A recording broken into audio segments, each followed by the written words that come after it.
Assalamualaikum warahmatullahi wabarakatuh.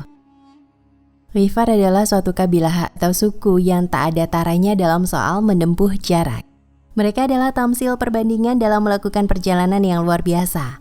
Malam yang kelam dan gelap gulita tidak menjadi soal bagi mereka, dan celakalah bagi orang yang tersesat atau jatuh ke tangan kaum Ghifar di waktu malam.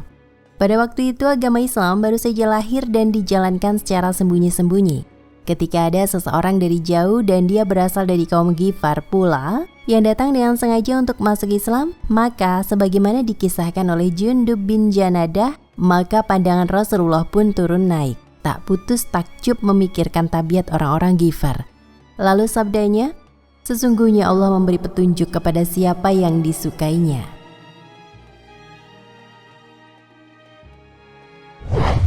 Menurut riwayat, sebelum bertemu Rasulullah pun, Jundub adalah seseorang yang menentang penyembahan terhadap berhala. Dia mempunyai keyakinan akan ketuhanan serta iman kepada Tuhan yang maha besar lagi maha pencipta. Demikianlah ketika dia mendengar sebuah berita tentang seorang nabi yang menentang berhala dan menyeru untuk menyembah kepada Allah yang Maha Esa lagi perkasa.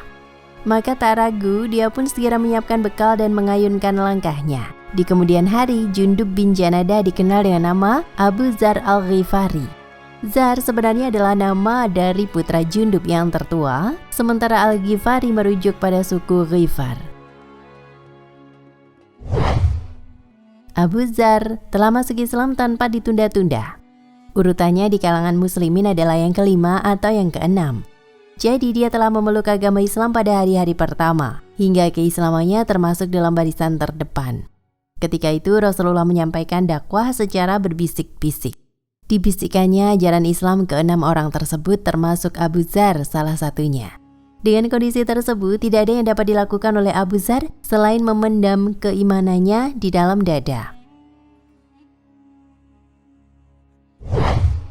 Namun sebenarnya Abu Dzar adalah seseorang yang berwatak radikal dan revolusioner, sehingga sudah menjadi tabiatnya menentang kebatilan dimanapun dia berada. Saat ini kebatilan ada di depan matanya. Dia menyaksikan orang-orang membentuk batu menjadi figur tertentu yang kemudian disembah oleh pembuatnya sendiri. Seraya berkata, inilah kami datang mengikuti titahmu. Bagi Abu Dzar ini sama saja dengan merendahkan akal mereka sendiri. Suatu saat Abu Dzar bertanya kepada Rasulullah, "Wahai Rasulullah, apa yang harus saya kerjakan menurut engkau?" "Kembalilah kepada kaummu sampai ada perintahku nanti," ujar Rasul. "Demi Tuhan yang menguasai nyawaku, aku tak akan kembali sebelum meneriakkan Islam dalam masjid," kata Abu Dzar. Abu Dzar pergi menuju Masjidil Haram dan menyerukan dengan sekeras-kerasnya suaranya, "Asyhadu an la ilaha illallah wa asyhadu anna Muhammadar Rasulullah." Dalam riwayat diketahui teriakan ini merupakan teriakan pertama tentang agama Islam yang menentang kesombongan orang-orang Quraisy dan memekakkan telinga mereka. Sebagai akibatnya dia mendapat perlakuan yang sudah diduga sebelumnya. Orang-orang musyrik mengepung dan memukulinya hingga rubuh. Seorang perantau asing yang di Mekah dia tidak memiliki kawan, jauh dari kaumnya, juga tidak memiliki sanak keluarga maupun pembela. Namun dia berani dengan lantang meneriakkan tentang agama Islam tanpa keraguan. Itulah Abu Dzar al-Ghifari.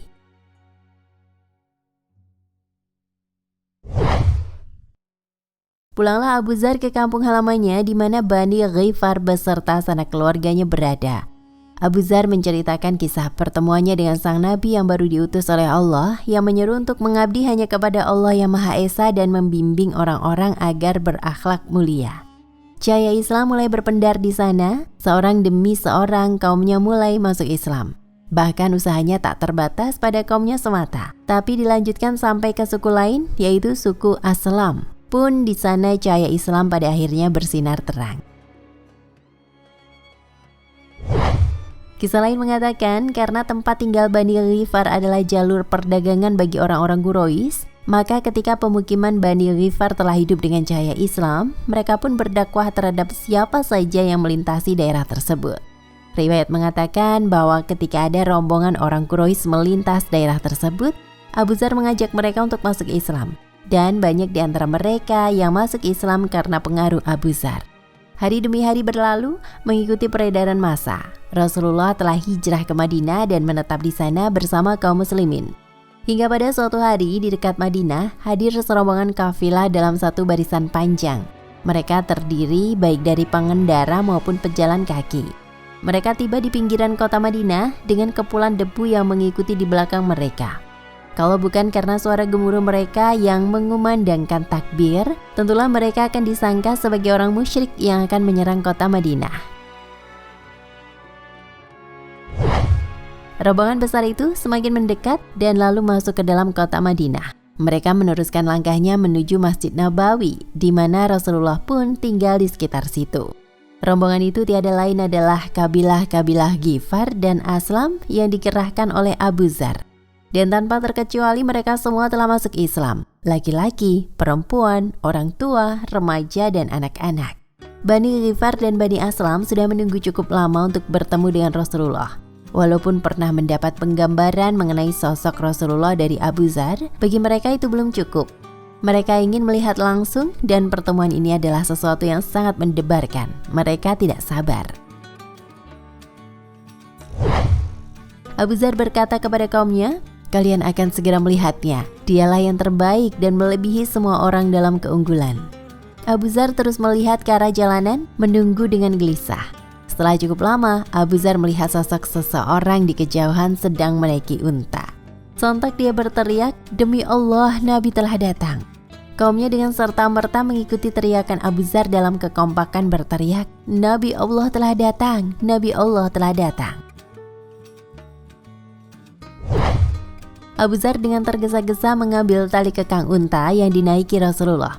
Orang-orang kemudian sambil mengerubungi Rasulullah dengan gegap gempita meneriakkan, "Allahu Akbar, Allahu Akbar, Allahu Akbar. Nabi Allah telah datang, Nabi Allah telah datang." Kemudian Rasulullah turun dari untanya dan memandangi wajah mereka yang berseri-seri. Rasulullah merasa takjub dan kagum melihat pemandangan tersebut. Rasanya belum terlalu lama ketika Rasulullah bertemu seorang perantau dari Ghifar yang menyatakan keislamannya.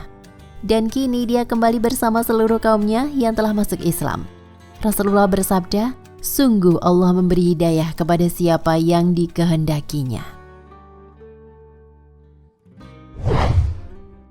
Bani Ghifar sudah masuk Islam sejak beberapa tahun yang lalu. Mereka diajak oleh Abu Dzar untuk memeluk agama Islam, dan melalui Abu Dzar mereka mendapatkan hidayahnya. Dan tidak hanya itu, bersama mereka ikut pula Bani Aslam, dua suku yang dikenal sebagai komplotan perampok terbesar pada waktu itu, kini telah beralih rupa menjadi kelompok besar pendukung kebajikan dan kebenaran.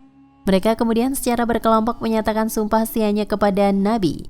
Abu Dzar berdiri di samping Rasul dengan bangga bercampur rasa bahagia. Salah seorang dari suku Ghifar kemudian berkata, "Ya Nabi Allah, Abu Dzar mengajarkan kita semua yang kau ajarkan kepada dia. Kami menjadi Islam dan kami bersaksi engkaulah Nabi Allah."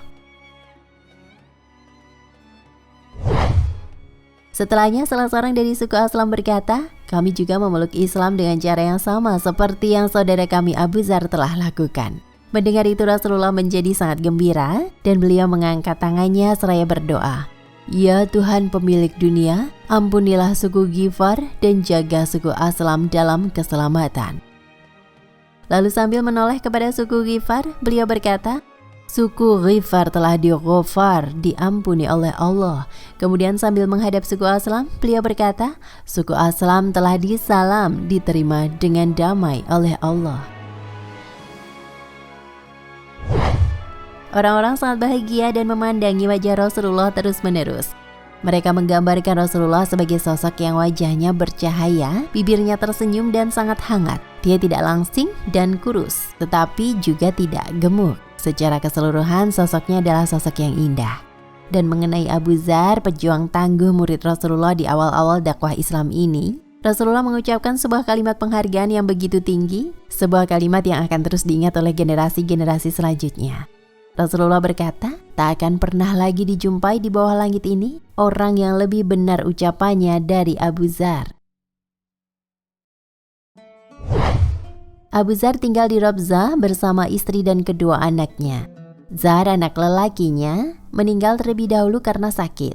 Tidak lama kemudian istrinya pun meninggal karena memakan rumput beracun. Abu Zar pun sama-sama sakit karena sebab yang sama. Rabzah merupakan tempat yang terisolir dari peradaban. Tidak ada siapapun di sana terkecuali Abu Zar dan keluarganya. Unta yang dulu mengantar Abu Zar ke Rabzah telah disembelih dan dagingnya diawetkan untuk kebutuhan makan di hari-hari berikutnya. Di Rabzah tidak ada sumber makanan lainnya selain tinggal beberapa potong daging unta tersebut. Sehingga Abu Zar dan keluarganya terpaksa makan rerumputan di sekitar sana dan ternyata itu beracun. Setelah kematian anak lelaki dan istrinya, Abu Zar merasa lebih kesepian. Dia hanya memiliki anak perempuan bersamanya. Ketika orang-orang mengetahui tentang penyakit Abu Zar, beberapa orang datang menemuinya. Menurut pernyataan putri Abu Zar, mereka mengatakan kepadanya, "Wahai Abu Zar, apa yang engkau derita dan apa keluhanmu?" Abu Zar menjawab, "Aku memiliki keluhan terhadap dosa-dosaku." Mereka berkata, "Jika engkau suka, kami bisa memanggil dokter." Dia berkata, "Allah adalah penyembuh mutlak, penyakit dan juga obatnya ada dalam kuasanya. Aku tidak memerlukan dokter." Dia telah yakin bahwa kematian akan segera menghampirinya. Berita tentang sakitnya Abu Zar sampai juga ke Khalifah Utsman bin Affan. Kemudian Utsman mengirim utusannya untuk menemui Abu Zar. Atas perintah Utsman, utusan tersebut menawarkan untuk mengabulkan apapun keinginan Abu Zar. Namun Abu Zar menolaknya. Dia lebih memilih untuk tinggal di Rabzah sampai akhir hayatnya. Kini Abu Zar sudah dalam kondisi sakaratul maut. Anak perempuannya berkisah, "Kami melewati hari-hari kami dengan penderitaan yang tak terkira di padang gurun. Suatu hari kami tidak dapat makan apapun. Kami terus mencari-cari di sekitar hutan, tapi tidak dapat menemukan apapun. Ayah yang sedang sakit berkata kepadaku, 'Anakku, kenapa engkau begitu khawatir hari ini?' Aku berkata, 'Ayah, aku sangat lapar dan lemah. Engkau juga dalam keadaan sangat lapar. Aku telah berusaha sekuat tenaga untuk mendapatkan sesuatu untuk dimakan, tetapi tidak dapat menemukan apapun sehingga aku merasa tidak enak kepadamu.'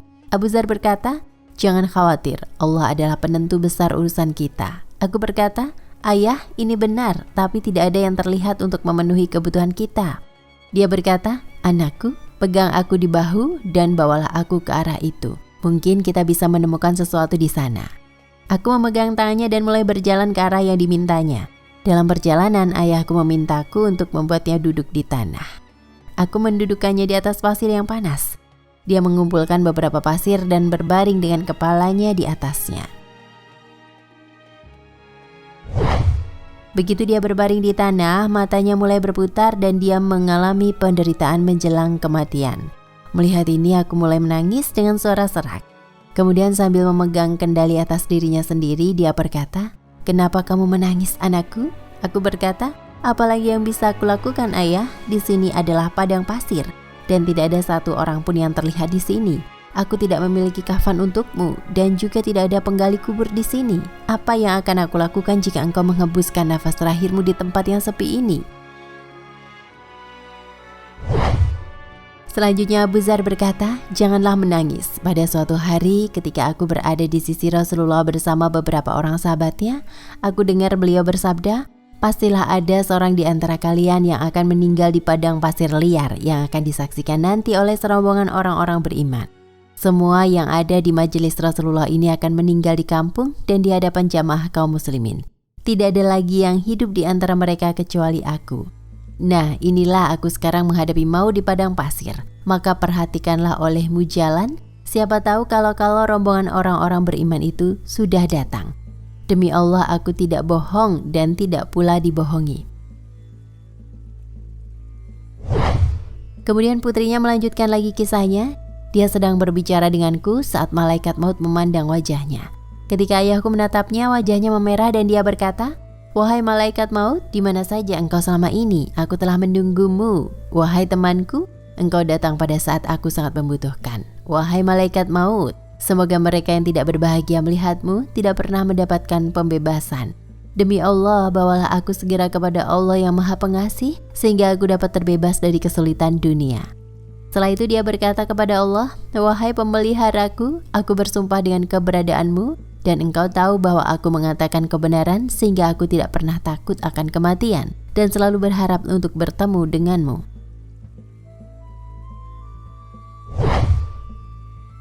Setelah itu keringat kematian muncul di dahi ayahku dan dia melihat ke arahku. Wajahnya memperlihatkan bahwa dia telah meninggalkan dunia selamanya. Inna lillahi wa inna ilaihi raji'un. Wallahu a'lam bishawab. Nah pemirsa Ensiklopedia Al-Fatih, sampai di sini perjumpaan kita kali ini. Semoga menginspirasi.